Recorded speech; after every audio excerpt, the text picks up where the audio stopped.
Hello, online pipe community. Ethan, Parsimonious Piper here. And today we've got another Parsimonious pipe. We're also going to talk about a homemade plug and the Ohio Pipe Show. But first, in this Parsimonious pipe, this is a Pipe by Lee 2-star, kind of a squat Rhodesian type shape.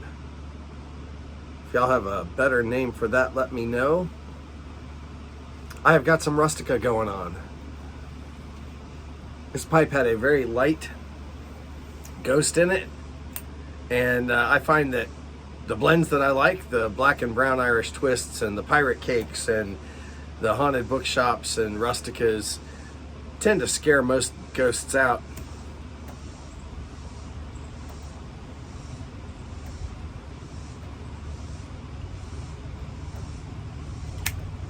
Rustica is, of course, a little damp.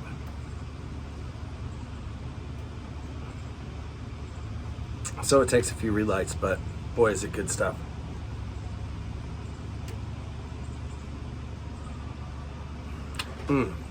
Tasty, tasty. Let's take a little closer look at this pipe. This one was not terribly dirty. It was a little dark, and it needed a little scrubbing with some Murphy's oil soap, but not too bad. The rim did need a scrubbing down. Again, Murphy's oil soap. I used paper towels to start with. I used a very light, non-abrasive scrubby sponge to get the rest of that off. To my knowledge, none of that is actual char. It's just lava. You can see there the stem is not too bad. The stars are nice and shiny. Flipping around under the bottom, you can see there was a little bit of discoloration. There's some nice bird's eye, little tooth mark there in the stem. I decided not to get rid of that. It was more work than it's worth, and to tell you the truth, when it's in my between my teeth, I don't even notice those little dents, so not that big a deal. And then opened up, it was a little dirty on the inside, not too bad. Again, you can see that the stem is pretty black. It was not heavily oxidized. Did not take a whole lot of work, just a little bit of polishing up. Let's look at the cleaned up versions. So that did clean up a little bit. The grain popped just a bit more with application of a little bit of olive oil and then a light waxing. And you can see the rim did come rather clean. All of that really was lava. There might be a little bit of charring there that you can see in the lower left side of it. I'm looking straight at it right now, and that really doesn't look like charring. It looks like I just need to spend some more time if I really want to get it clean all the way back down to wood. At the underside, the Murphy's oil soap and a toothbrush got rid of whatever that stain was on the heel. Lovely bird's eye along that, and you can still see, like I said, the tooth chatter I did not remove. Inside cleaned up nicely. That picture doesn't do the stem justice. For whatever reason, I have bad lighting there. The stem is glossy, glossy, glossy. I can show you that in a second. Here's a little close-up of that stem. That stem is shiny, shiny now. It was dull and had some light oxidation before, but it is definitely shiny now. $34 and change. This is not quite a nose warmer. It is short. And very clenchable. Pipe by Lee and Briar Lee had a line of pipes called the Strollers that were true nose warmers with normal sized bowls but very stubby stems. This is almost those dimensions. It's just a little bit bigger, a little longer. Still very easily clenchable. And I'm talking, so that rustica is going out.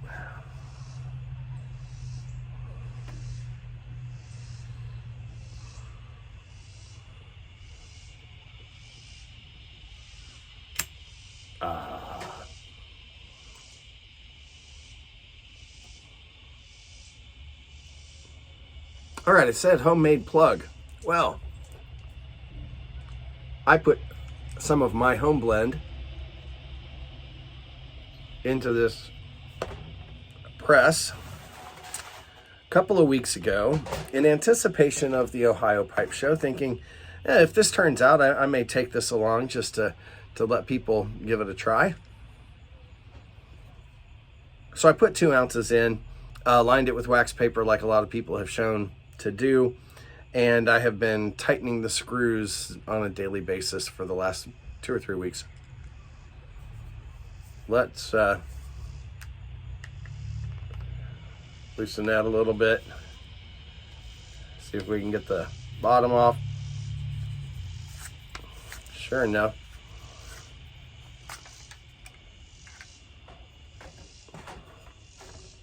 Now my blend is not terribly moist to begin with, so I am expecting something like a crumble cake type plug.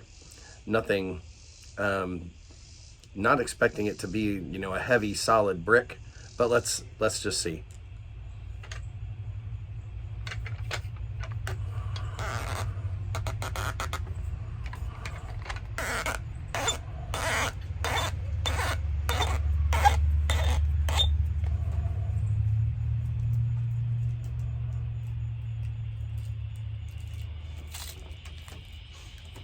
Well,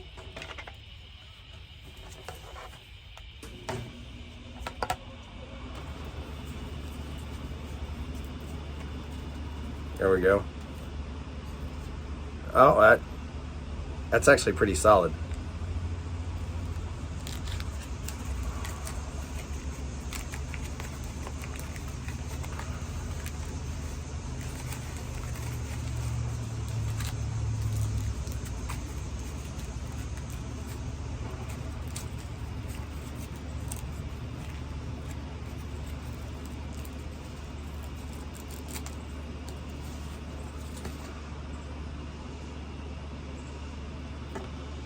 There we go.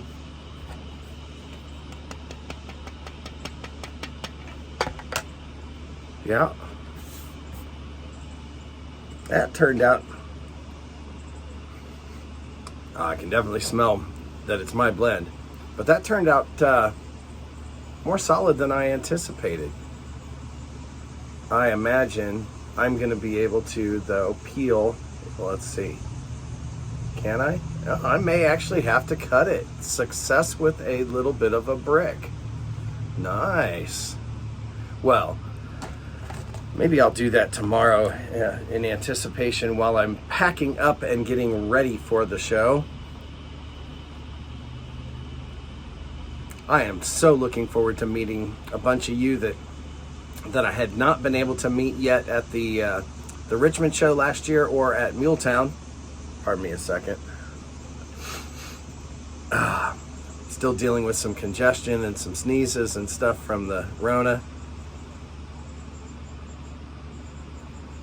But I am so looking forward. There are so many of you guys who have said that you're gonna be at the Ohio show, and I'm coming up Friday, and my wife and I are driving up. Yep, she decided that she's going to spend most of the time in the hotel room. She likes hotel rooms. But she did want to meet some of these nutty people who watch other people smoke pipes. Just because the few that she has met, well, turned out to be pretty nice guys. She'd like to meet a few more of you guys.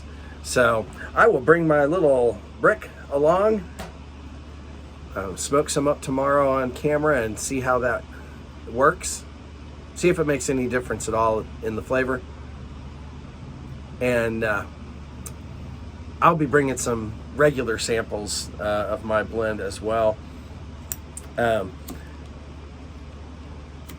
those of you guys who have not been to a pipe show before,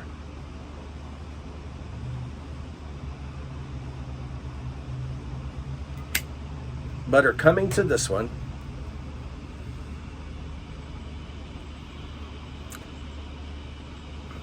a couple of tips that I've learned just in going to, I guess I've been to 3 pipe shows. Bring some small pipes. Yeah, some of your big pipes are impressive. They look great in the hand. People go, damn, that's a big pipe. But if you really want to sample stuff that everybody's bringing along with them, and and actually be able to enjoy them, bring some small pipes. Your smaller bowls are going to let you sample those things and rotate through your pipes and some different bowls of things much more easily. I discovered that after taking a couple of large pipes to Richmond and not really needing them. So then I took some smaller, Princes and some small billiards, that sort of thing, to Muletown, and that worked so much better. Guys, folks are going to bring a ton of tobacco to share, things that you may have not sampled before. Like I said, bring along some small pipes. Don't neglect the cobs, because if you're tasting things that you haven't tried before, if you've got some cobs that have primarily been smoking codger blends or burleys, those are fantastic because they won't have any aromatic ghosting in them. I have a number of cobs that do have a bit of an aromatic ghost because I tend to only smoke my aromatics in my cobs. But cobs are fantastic sampling pipes, and they also tend to be smaller bowls that you go through a little more quickly. You can get a loose pack is done in 15-20 minutes. So bring them along. Don't forget lighters. Don't forget backup lighters, pipe cleaners, and we'll look forward to seeing you. With that, until I smoke my little plug tomorrow, light something you like. Enjoy your afternoon.